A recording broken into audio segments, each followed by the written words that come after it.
I've already talked about how unorganized I am, and, just, you can tell. But when I clean things up, I do a pretty good job cleaning them up. Another thing that I'm not so great at is making lists. And for many people, you can just keep it up in your head and you can go mentally about, what you want to get done and when you want to get it done by. But then there's a group of people, including myself, that needs to see it in front of them, whether it's on your phone or on a piece of paper, a tablet, a board, whiteboard, whatever. It helps you keep track primarily because, if it's out of sight, out of mind. If I try to keep it in my mind, I'll forget about it. And I'll be like, what was that list again? What did I need to do? So I need it in front of me to see. Really? I was trying this light out and it went out in the middle of me talking here and I think it kind of looked good. So I'm going to have to charge it up. So, sorry. So what I want to do is make some accountability and put it out there to you guys to show you what I'm doing.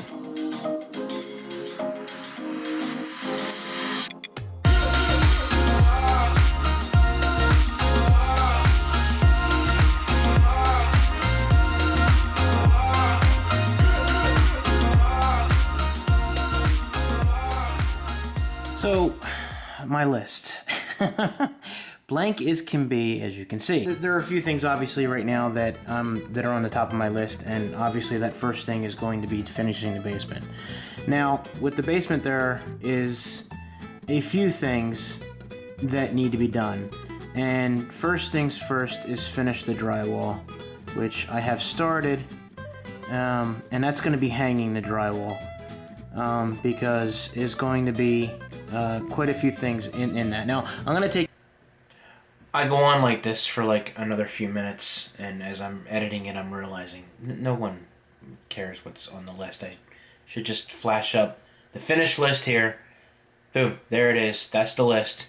And we'll continue on. I'm editing this going, no one wants to watch all of this. So, next. So that is my list so far. Again, I do want to put that over to my phone, which we're going to talk about in a little bit because right now it is 4:30. I have to go get my daughter. The wife is in Texas for a couple days for work, so it's just me and Beth, and the in-laws invited us over for dinner tonight, so that helps me for not having to make dinner. And then I come back and we'll talk a little bit more about what you can do with those lists, so you don't have to have a piece of paper. We'll be back.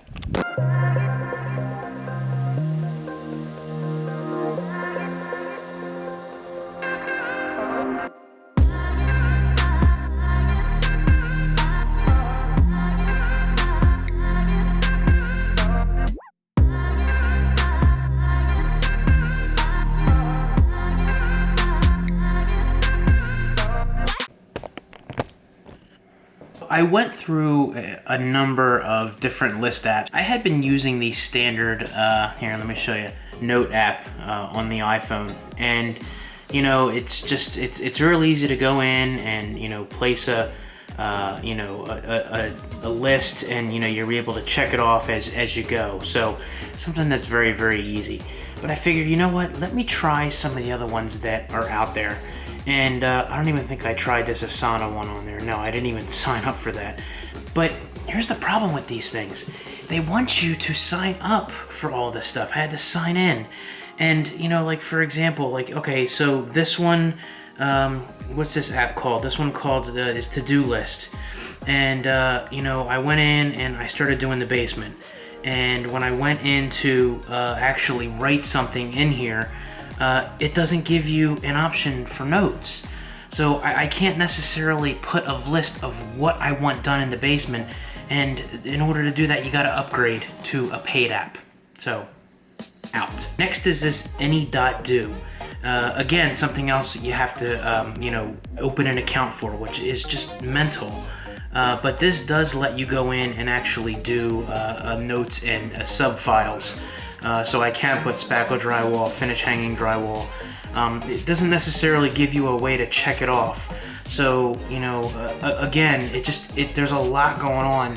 This puts in my regular calendar in here along with the stuff that I want to do. So I'm not quite sure I need this much. I mean, this might be good for some people, but you know, I just don't know if I need my whole entire family calendar in there as far as, you know, just a simple note list. So that might be good for you. For me, I need simple, you know, something that just works. Active inbox, that includes all of my email. Out, I don't need my email integrated with it. There's Remember the Milk, which I know I've heard a lot about in the past. You can do subtasks, but you have to pay for it. So yearly subscription of $40. It's a freaking to-do list. I mean, I don't need it to be this extensive entire process. So Remember the Milk, out. This Habitica, yeah. You know what we're gonna do with that right now while we're here? Hold, delete, yeah, gone. So Google Keep. This is actually really cool because it lets you go in and actually make whole entire colors subtitled and sub-listed into that. So I can cross off when I'm done that. It puts it down in the completed. If it's not done, I can put it back up there. Simple, easy, to the point. I can go in and I can create a note. I can do reminders. And if I'm in here, I can actually start a new note. And let me actually, let me see here. It was, yeah, I can create a new list and I can say truck. And I can put that in there and then say wash. And if I can type properly. And once that's done, I can go out and boom, it sets it in there. Now I can go in here and I can actually do a date and time that I want that done. So that gives me, you know, something. Oh, I actually deleted that by accident. So this is so easy to do. It just works, and that's exactly what I'm looking for. There is also another app called Trello, and of course I haven't signed on since I got my new phone. And you know, but this is nice because this is good for sharing ideas with you and another collaborator, even your own stuff. And it's pretty simple, straightforward, to the point. You can check it out if you want. These other apps, I just think there's so much going on, and really, it's overcomplicated. And I don't think you need overcomplicated. I say whatever's easiest for you to have a to-do list, whether you write it down, whether you just have a simple list on your phone, whether you want to get one of those apps and pay an inordinate amount of money for a list. I don't get it, especially when there's free ones out there. Like Google Keep is just amazing. Of course, Google will probably discontinue it, but you know, you can still do lists on your native app. What do you use? Is there something that I completely missed that you may have? Give me a comment, a suggestion, anything that would make it easier for me. You know, I'll be more than happy to try it out and give you a shout out on a video and, you know, talk about an update. With that being said, if you enjoyed this video, give it a thumbs up, hit that subscribe button, and of course, turn on notifications. Thank you guys so much for all the continued support. See you in the next video.